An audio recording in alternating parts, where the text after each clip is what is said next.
छोटे डॉल्फिन को समुद्र की गहराई में रोशनी दिखाई देता है, लेकिन उसके पास जाने पे पता चलता है कि ये तो एक विशाल ऑक्टोपस है। वो स्नोबॉल को पकड़ लेता है और परेशान करने लगता है। स्नोबॉल मदद मांगने के लिए चिल्लाने लगता है, तभी उसकी आवाज से स्नोबॉल की माँ वहाँ आ जाती है, जिसे देख ऑक्टोपस भागकर छुप जाता है। मगर जब ये दोनों वहाँ से जाने लगते हैं तो वो ऑक्टोपस ऊपर टंगे पाइपों को उनके ऊपर गिरा देता है। दोनों उससे बचने की काफी कोशिश करते हैं, लेकिन फिर भी स्नोबॉल की माँ उस पाइप में फंस जाती है। वो अपनी परवाह किए बिना स्नोबॉल को पानी के ऊपर जाने को कहती है ताकि वो सांस ले सके। स्नोबॉल ऊपर जाने लगता है, लेकिन उसके सामने वही ऑक्टोपस आ जाता है और उसे फिर से परेशान करने लगता है। लेकिन तभी ऑक्टोपस के ऊपर एक जहाज क्रैश हो जाता है, जिससे ऑक्टोपस उसी जहाज के नीचे दब जाता है और उसी के झटके से वो पाइप भी सरक जाती है, जिसकी वजह से स्नोबॉल की माँ की जान बच जाती है। स्नोबॉल वहाँ आता है, जिसके साथ एक इंसानी बच्चा होता है। यहाँ हमें पता चलता है कि स्नोबॉल उस बच्चे को उसी जहाज के मलबे से लाया है। बच्चे को देखकर स्नोबॉल की माँ को पता चलता है कि उसे ऑक्सीजन की जरूरत है, इसलिए वो तुरंत बच्चे को लेकर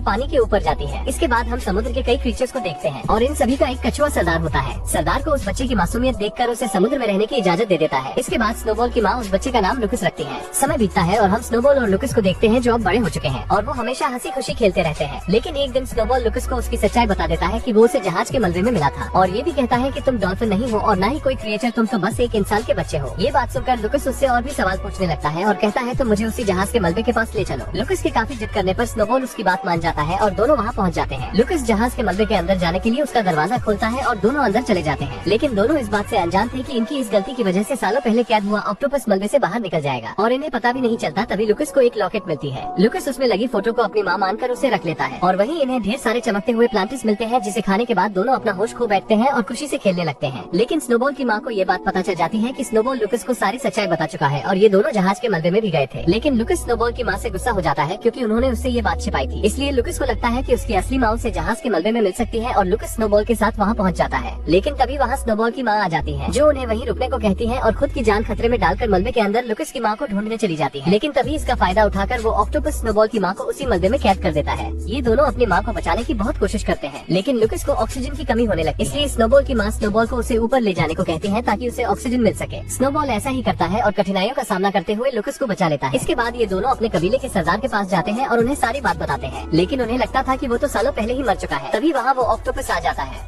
और सभी को बताता है कि मैं पहले से और भी ज्यादा ताकतवर हो चुका हूँ, क्योंकि मैंने जहाज के मलबे में पड़े कई सारे प्लांटिस को खाए थे और उस डॉल्फिन को मैंने मार दिया है। इसके बाद वो ऑक्टोपस अपने शरीर से इंक निकालकर सभी को हिप्नोटाइज कर देता है। वो स्नोबॉल और टर्टल को पकड़ लेता है। लुकस उन्हें बचाने की कोशिश करता है, लेकिन वो ऑक्टोपस उसे भी पकड़ लेता है और कहता है तुम हमें से नहीं हो और तुम्हारी जगह यहाँ नहीं बल्कि पानी के बाहर जमीन पर है, इसलिए मैं तुम्हें वहीं भेज दूंगा। तभी वहाँ से कुछ मछुआरे मछली पकड़ते हुए जा रहे थे। ऑक्टोपस हिप्नोटाइज हुए मछलियों से लुकस को उनके जाल में फंसा देता है, जिससे वो दो मछुआरों को मिलता है, जिनमें शामिल था एक बूढ़ा इंसान और कैप्टन मरवरिट। बूढ़ा आदमी मरवरिट को उस बच्चे का ख्याल रखने के लिए कहकर समुद्र में मछली पकड़ने चला जाता है। कुछ देर बाद जब लुकस की आंख खुलती है तो वो अपने आप को जमीन पर पाता है, इसलिए वो चुपके से वहाँ से समुद्र में भागने लगता है, लेकिन मरवरिट उसे देख लेता है और पकड़ लेता है। लुकस किसी भी तरह वहाँ से निकलकर समुद्र के किनारे आता है, लेकिन वो वहाँ कई सारे डॉल्फिन्स को देखता है जो उसी कमीने ऑक्टोपस की वजह से यहाँ फंस चुके थे, जिसमें स्नोबॉल भी शामिल होता है। वो दोनों अपनी माँ के गुजर जाने के दुख से रोने लगते हैं। मरवरिट लुकस को डॉल्फिन से बात करते हुए देखकर घबरा जाता है और जब लुकस स्नोबॉल को समुद्र में ले जाने की कोशिश कर रहा था तो उसे देख मरवरिट भी लुकस के साथ स्नोबॉल की मदद करता है और दोनों स्नोबॉल को समुद्र तक छोड़ देते हैं। इसके बाद मरवरिट लुकस को वही लॉकेट दिखाकर कहता है कि मैं तुम्हारी माँ को जानता हूँ और मैं तुम्हें वहाँ लेकर जा सकता हूँ। मरवरिट की ये बातें सुनकर लुकस मान जाता है और स्नोबॉल को अकेला ही समुद्र में भेज देता है। दूसरे दिन जब लुकस सो रहा था तो मरवरिट उसे एक कमरे में बंद करके वहाँ के सबसे अमीर मछुआरे के पास जाता है और उसे बताता है कि मेरे पास एक ऐसा लड़का है जो मछलियों से बात भी कर सकता है और पानी में भी देर तक रह सकता है।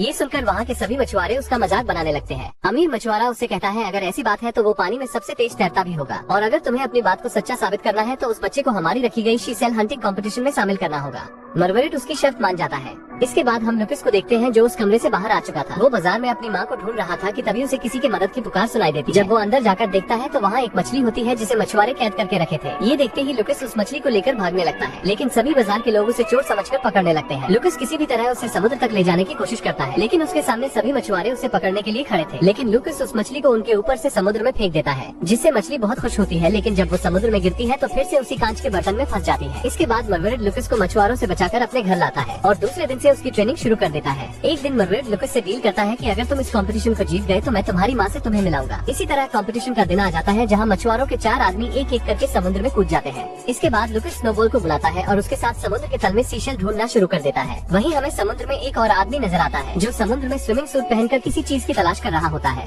और उसे लुकस का वो लॉकेट मिल जाता है। वहीं मछुआरों के चारों आदमी फटाफट ढेर सारे सीशल ढूंढ लेते हैं और जब सीशल को गिना जाता है तो लुकस उनकी बराबरी नहीं कर पाता क्योंकि वो बहुत ही कम सीशल ला पाया था, जिस वजह से मरवीड ये शर्त हार जाता है और शर्त के अनुसार उसे मछुआरे के नाव पर काम करना पड़ेगा। लेकिन उनके जाने के बाद मरवीड को पता चलता है कि लुकस द्वारा पाए गए सभी सीशल में कीमती मोती हैं। ये देखकर मरवीड खुशी से झूम उठता है क्योंकि इन मोतियों से वो करोड़पति बन सकता है। लेकिन तभी वहाँ एक हुक आकर उनके नाव पर फंसता है, इसलिए मरवीड मोतियों को बचाने के लिए उन्हें निगल जाता है। उतने में एक लकड़ी आकर उसके सर में लगती है, जिस वजह से वो बेहोश हो जाता है और आँख खुलने पर मरवीड और लुकस खुद को बड़ी जहाज पर पाते हैं जहाँ उन्हें 3 महिलाएं दिखती हैं। वो मरवीड को डराकर उन मोतियों के बारे में पूछती हैं, लेकिन उन्हें पता चलता है कि मरवीड मोतियों को निगल चुका है। इसलिए वो दोनों को लेकर एक आइसलैंड पर जाते हैं जहाँ उनकी रानी रहा करती है, जो कि एक बूढ़ी औरत है और वो एक गुफा में जादुई सूप तैयार कर रही थी। इसलिए उन्हें उन मोतियों की जरूरत थी जो मरवीड निगल चुका है। लेकिन वो मरवीड को देखते ही पहचान जाती है क्योंकि 10 साल पहले मरवीड एक औरत को इस बुढ़िया के पास लाया था। असल में जो प्लेन सालों पहले क्रैश हुआ था उसमें लुकस और उसकी माँ भी थी। मरवीड किसी तरह लुकस की माँ को तो बचा लेता है, लेकिन बाकियों का कुछ पता भी नहीं चला और तब से वो बूढ़ी औरत लुकस की माँ का ख्याल रखती थी। लेकिन इतने वर्षों बाद भी लुकस की माँ की हालत में कोई सुधार नहीं आया था। वो सभी ये सोच ही रहे थे कि उन्हें क्या करना चाहिए। इतने में वही बूढ़ा व्यक्ति वहाँ आ जाता है जिसने लुकस का वो लॉकेट पाया था। वो उन्हें कहता है कि जो प्लेन क्रैश हुआ था उसमें एक केमिकल भी था और सिर्फ वही केमिकल लुकस की माँ को ठीक कर सकता है, लेकिन उसे वहाँ से केवल लुकस और उसका डॉल्फिन ही ला सकता है। लुकस ये सुनते ही अपनी माँ के लिए वो केमिकल लाने के लिए तैयार हो जाता है और रात में जब सब सो रहे थे तो लुकस उस बूढ़े आदमी के साथ समुद्र में उस केमिकल को लाने के लिए निकल जाता है। समुद्र के अंदर जाने पर लुकस को पता चलता है कि उस कमीने ऑक्टोपस के इंक के कारण पूरे समुद्र के जीव धीरे धीरे उस ऑक्टोपस के गुलाम बनते जा रहे हैं। लुकस किसी भी तरह उस ऑक्टोपस से चिपटे हुए उस जहाज के मलबे तक पहुंच जाता है और उस केमिकल को ढूंढकर उस बूढ़े मछुआरे को दे देता है। लेकिन केमिकल को पाते ही वो मछुआरा लुकस को अपनी असलियत बताता है कि वो कई सालों पहले से इस केमिकल की तलाश कर रहा था और वो लुकस के परिवार के साथ उस केमिकल को तैयार किया था जो किसी भी जीव को बहुत ही शक्तिशाली बना सकता है और इसी कारण तुम्हारे पिता की मौत हो गई, जिससे लुकस की माँ समझ गई कि ये इंसानों के लिए कितना खतरनाक हो सकता है और ये किसी गलत हाथों में ना पड़ने पाए। लेकिन ये बूढ़ा इंसान उस केमिकल से खुद को पावरफुल बनाना चाहता था, इसलिए लुकस की माँ किसी भी तरह प्लेन से निकल जाती है। लेकिन ये बूढ़ा इंसान उस प्लेन को ही क्रैश करवा दिया था। इसकी बातें सुनकर लुकस उस पर गुस्सा होता है और उसे मारने के लिए आगे बढ़ता है, लेकिन वो बूढ़ा इंसान उस केमिकल को समुद्र में डाल देता है और उसे वो कमीना ऑक्टोपस पी लेता है, जिससे वो बड़ा और खतरनाक हो जाता है। इसलिए वो उस मछुआरे का पालतू बन जाता है। वो लुकस को मारने के लिए उस पर गोली चलाता है, लेकिन तभी स्नोबॉल वहाँ आ जाता है और लुकस को बचाकर समुद्र के किनारे लाता है। लेकिन जल्द ही स्नोबॉल भी हिप्नोटाइज हो जाएगा क्योंकि उसके अंदर इतनी क्षमता नहीं है कि वो उस इंक से बच सके। ये सुनते ही वो बूढ़ी औरत उसी जादुई सूप को मंगवाती है और उसे स्नोबॉल को पिलाती है, जिससे वो बिल्कुल ठीक कर देती है। और अब तक वो ऑक्टोपस पूरे समुद्र में अपना इंक फैला चुका था और इसे खत्म करने के लिए ये लोग ढेर सारे जादुई दवा को समुद्र में डाल देते हैं। इसके बाद लुकस और स्नोबॉल उस ऑक्टोपस से लड़ने के लिए समुद्र में चले जाते हैं और कुछ बचे हुए डॉल्फिन्स भी इनका साथ देने के लिए आ जाते हैं, जिन्हें वो टर्टल लाया होता है। इसके बाद हम देखते हैं कि लुकस की तरफ डॉल्फिन्स थे और ऑक्टोपस की तरफ हिप्नोटाइज हुए जीव थे। दोनों लड़ने के लिए आगे बढ़ते हैं, लेकिन लुकस और स्नोबॉल उन सभी क्रीचर्स को चकमा देते हैं और उन सभी को उसी आइलैंड की ओर ले जाते हैं जहाँ उस बूढ़ी औरत ने जादुई दवा डाली थी और उस दवा को एक वेल मछली अपने पूंछ की मदद से समुद्र में मिला रही थी। ये सभी हिप्नोटाइज हुए क्रीचर्स जैसे ही उस दवा के संपर्क में आते हैं तो सभी नॉर्मल हो जाते हैं। इसके बाद कुछ मछुआरे भी मरवीड के साथ उस ऑक्टोपस का सामना करने के लिए पानी में कूद जाते हैं। स्नोबॉल और लुकस ऑक्टोपस के पास जाते हैं और एक शार्क उस ऑक्टोपस को काट लेता है, जिससे ऑक्टोपस अपना मुंह खोलता है और कुछ मछलियाँ मिलकर उस जादुई दवा को उसके मुंह में डालने की कोशिश करती है, लेकिन ऑक्टोपस उससे बच जाता है और स्नोबॉल को पकड़ लेता है। लेकिन तभी मरवीड उसके शरीर में भाला मार देता है और सभी मछुआरे मिलकर उसके ऊपर एक बड़ा जाल डाल देते हैं, लेकिन वो कमीना इंसान उस ऑक्टोपस को वो केमिकल पिला देता है, जिससे वो एक बड़ा राक्षस बन जाता है और अब वो बूढ़ा इंसान भी उस पर काबू नहीं कर पाता